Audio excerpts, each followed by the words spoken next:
So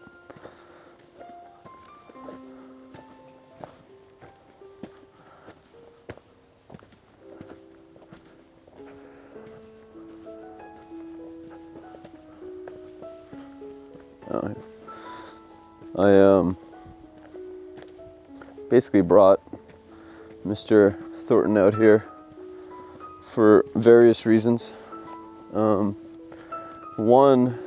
of the main reasons is that really, when it comes down to it, there are only a few things that contextualize human experience, and nature is one of them. And he is a phenomenal businessman and incredible at execution in general.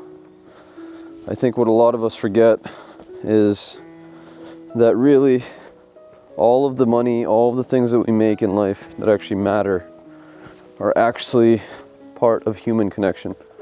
Being human and valuing our humanity is a massive part of actually making those connections and actually making those sales. And what I learned through a book about just math, essentially, was the over-presence of people and philosophies that believe that we will exist regardless, and not realizing really how fragile we are as a species and how important it is to make sure that we are using all of our talents, all of our skills to align, I guess, with the things that have made things last a long time. So whenever I come to the woods in general, this should be a good walk up back. Whenever I come to the woods in general, I get humbled, drastically humbled by just the sheer amount of awesomeness that nature has occupied. And so one of the main things that I learned in the art of forest bathing, which is essentially one of the Japanese traditions for soothing oneself, self-soothing and emotional intelligence in general, is that water has a tremendous effect on us in terms of calming us. And a lot of the people that I really respect, phenomenal artists, phenomenal businessmen, whatever, they use transcendental meditation as a way to recontextualize all of the efforts that they're putting in life. So, I just want to let you guys know that at the end of the day, you can crush it in business and you can get laid 1,000 times, whatever. You're going to go back to this. And that's kind of been a vague theme of all the things that we've been talking about today. But I think it's something that's missing. I think it's part of the reason why you see billionaires at Tony Robbins events, right? There's a spiritual aspect to life that's very, very important for us to take in all of the time. It's actually raining in the woods too. We're here in Yellow Springs, which is just an absolutely phenomenal place for art and for nature in Ohio. And Zach's finding out as he's slapping mosquitoes. They like his blood. We'll probably turn around soon, but I just wanted to come out here just to reconnect myself selfishly, but also to communicate with my friend that all these things, all this money, all this fame, all these aspirations we have in life, they're really only as good as our understanding of where it all kind of came from. So, you can run from it all you want, and I've seen a lot of really successful people in life run from this in a lot of ways. Not allowing ourselves the time to reflect. A lot of these videos for me are actually reflections into my soul too.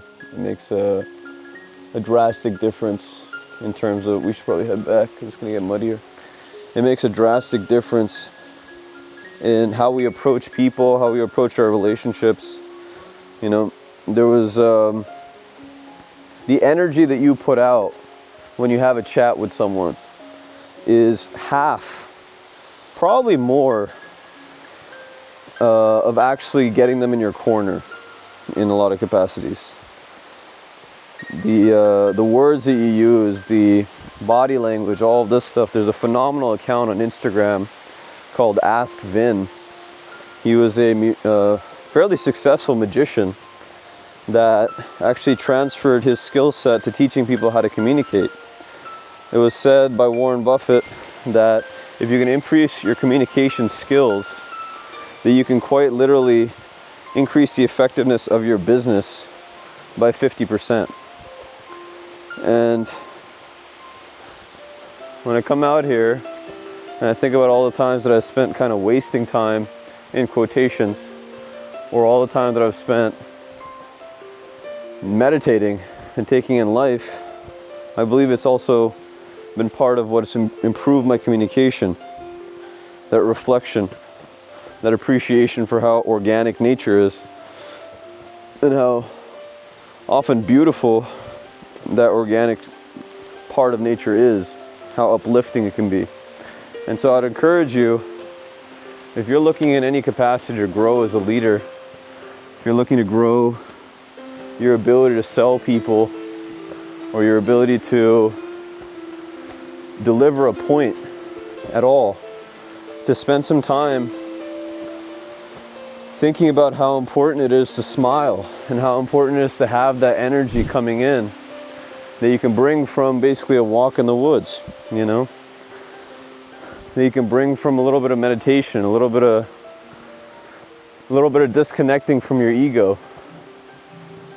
I don't think we're taught that enough in school, in society. And it makes it very difficult for us to understand how peaceful life can be too. You know? The exact opposite of grinding all day is essentially being a rock.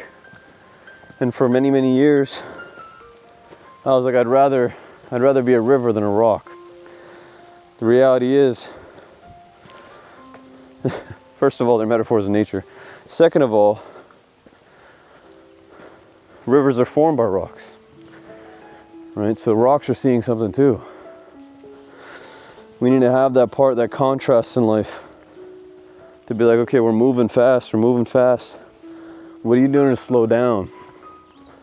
To bring that energy back, to fill your cup, to give people that love. You know, I couldn't see myself doing any of this stuff, any of the business stuff, if I didn't have the intention, the positive intention of correlating all these things back to emotional intelligence, or a spiritual intelligence, a social intelligence. But again, the origins of it are the woods. The origins of all this stuff is nature. So I would advise, you know, again, go grind. Figure out what the nth degree of your ability is. And then have times, periods of reflection, of pure letting go of your ego and appreciating this beautiful shit out here. It's going to bring it all together and strengthen it in a way. It's like expansion and compression.